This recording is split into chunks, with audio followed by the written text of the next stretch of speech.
What is going on, everyone? And in this video I'll be giving you my UFC Vegas 33 main and co-main event prediction for the upcoming event taking place Saturday, July 31st. This should be a okay event. I think the main event is probably going to be the one just like last week where everyone was kind of looking forward to Dillashaw versus Sandhagen. I'm not really going to say that this is something that people are looking forward to, but I think it should be good MMA, at least in the main event. The rest of the card, it is what it is. I'm sure we'll get some good fights out of it, but obviously it's nothing to look, I'm not like super excited about this event. But either way, obviously we have some people on here and we'll see how they do.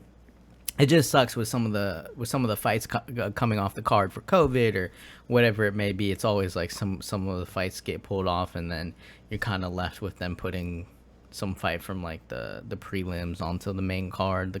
It's just awkward sometimes. So again, not gonna be, in my opinion, the best event, but we're getting there, and we'll get some really good MMA hopefully all around soon. But for now, we have this. So I'll go ahead and show you my picks, and then we'll talk about the co-main and main event.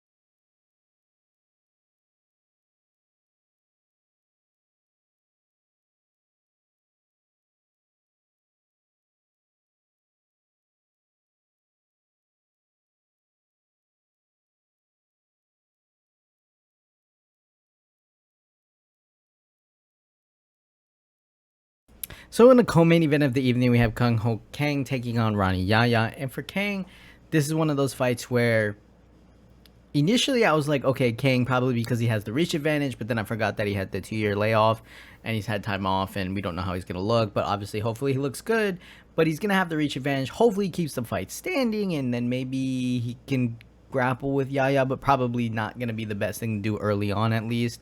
So then I was thinking maybe not Kang, because if Yaya is able to snatch him up or do something, every time I've picked against this guy, he just gets the submission. So I don't really think this is going to go to a decision. I think if it does go to a decision, both guys don't necessarily, once they do everything that they don't really have the cardio in that third round. It's not like they're, picking the guy up, slam him 8 times or whatever. And Yaya can definitely be out.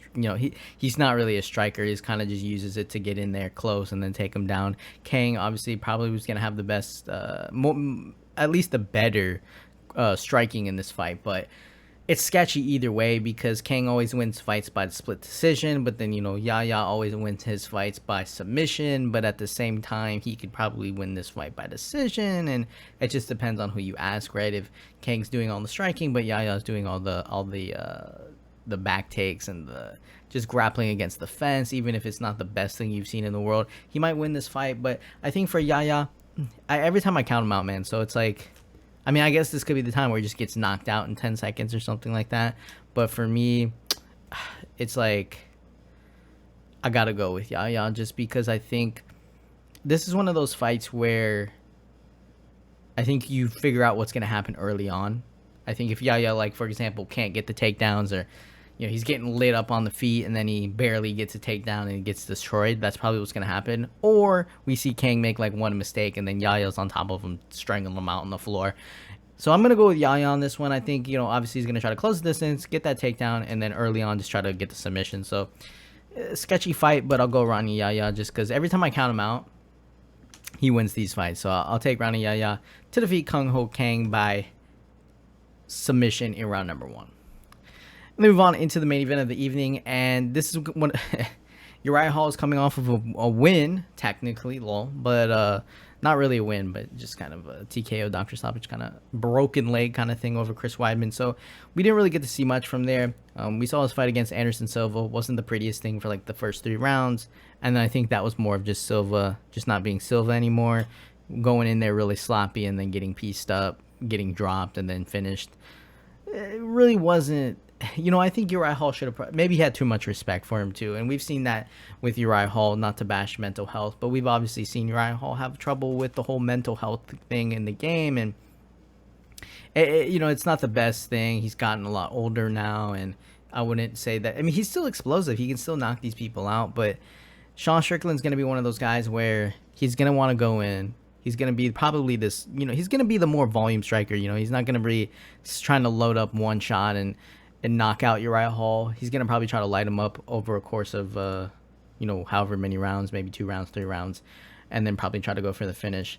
But that's one of those things where in this fight, Uriah Hall, he seems too stagnant sometimes, right? So he's kind of just like trying to pick one big shot, or he's trying to land a counter shot. But then meanwhile, he's kind of just doing nothing really. So it's a weird fight for me because Uriah Hall is one of those guys where you sleep on him. You're like, this guy's going to get absolutely destroyed. And then next thing you know, in like the 3rd round, he just lands one good shot and literally did nothing. And then the other guy's winning like 10-8 rounds. And then he just knocks him out in the 3rd round or something like that. So it's a sketchy fight. That's why I didn't like that Weidman fight, because I felt like Weidman could win that fight if he grappled with Hall. But then it was a matter of like, does he get tagged before he even gets that opportunity with like one shot? For Uriah Hall, most of his wins are coming by KO TKO. With Sean Strickland, it's a little bit of a split between KO TKO and decision. I definitely can see this fight going to decision, but I think if it does, it's going to be such a boring fight. I really hope it doesn't go to decision, because I just don't think it's going to be a good fight. And I think if it does go to decision, I just feel like Sean Strickland's going to be at that point just landing so many shots on him that Hall's just not going to be able to take it. So I just don't see it going to a decision. For Sean Strickland, is he going to be able to, could he possibly go for takedowns? Could he do something like this maybe if like Uriah Hall, for whatever reason, is just landing all the shots? I mean, I could definitely see the grappling come into play here for Sean Strickland, which is another way for him to win this fight, I guess you could say, whether it's holding Hall against the fence, or maybe it's taking him down and working some of his ground game on him, which we haven't really seen in the previous fights. He's kind of like, he likes to get in there real tight and then just kind of outstrike you and just out volume you. And in this fight, he lands 5.14 significant strikes landed per minute, as opposed to Uriah Hall's 3.34 significant strikes per minute.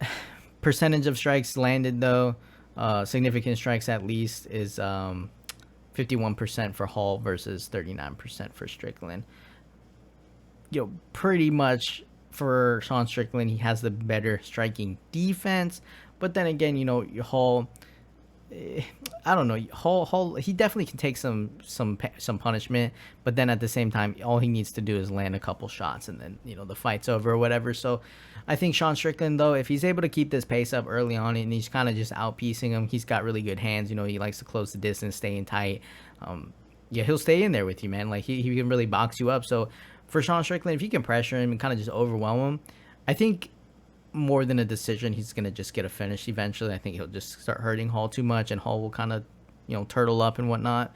But again, he has to be careful, because if Hall goes out there and he's able to land one shot and kind of rock Strickland, maybe Strickland over-respects him, and then we kind of see a longer fight go out. But yeah, I just think Strickland has more ways to win, because even if it gets crazy on the feet, maybe he goes for a takedown, maybe he goes for the grappling or whatnot.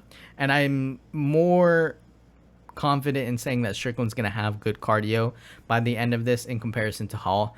I think Hall's cardio kind of starts to slow down a little bit, and that could be obviously because he's trying to land these massive shots, and if he does land them, he's going to win the fight. But I like Sean Strickland in this one. More ways to win. I think he's going to be the more volume striker. Could go for a takedown, could go for the grappling, whatnot. And Hall, his way to win is kind of like landing these big shots right off the bat, or just randomly looking for a counter to land a couple shots and see if he can knock him out. And that can obviously happen, but I think more likely Sean Strickland goes out here and just gets a dominant victory. So I'm going to go with Sean Strickland. First 2 rounds might be a little sleeper, just because, you got Hall trying to land these big shots. Strickland might respect him a little bit, but I think as the fight plays out, maybe Strickland gets more of his timing down, and then he's just landing shots on him, and they stop the fight. So I'm going to go Sean Strickland to defeat Uriah Hall. I'll take him to win by KO TKO in round number 3. So that'll do it, guys, for my UFC Vegas 33 main and co-main event prediction for the upcoming event. Not the most exciting event. Try to hang in there. Obviously the hardcore fans are always going to hang in there like I am, but at the same time, you do really want those big fights again. You want to watch these guys go at it. You want to see like Francis Ngannou versus John Jones or something like that. Obviously, we want to see the Nick Diaz fight versus Robbie Lawler. That's going to be insane. But it's coming. We just got to hang in there, get through these fights, and they're fights at the end of the day. So who's really losing at the end of the day? So thank you guys for watching. Thank you guys for coming back each time. The views are getting a little bit more on the videos. Obviously getting like 1 or 2 subscribers. That's pretty cool to see. Starting this from the bottom. Used to have that other channel, but I'm starting here from the bottom again, man. So really enjoy it though. That's why I do it every week. Talk about it. Try to do it with a job and all that. But thank you guys for watching. Leave a comment down below. Tell me who you're picking. Do you feel like this fight card is exciting? Do you feel like it's like another one of those cards where you're like, oh man, just another one to get through? Tell me who you think's gonna win and all that. Hit the subscribe button if you want to. Like the video. And I'll see you guys in the next video.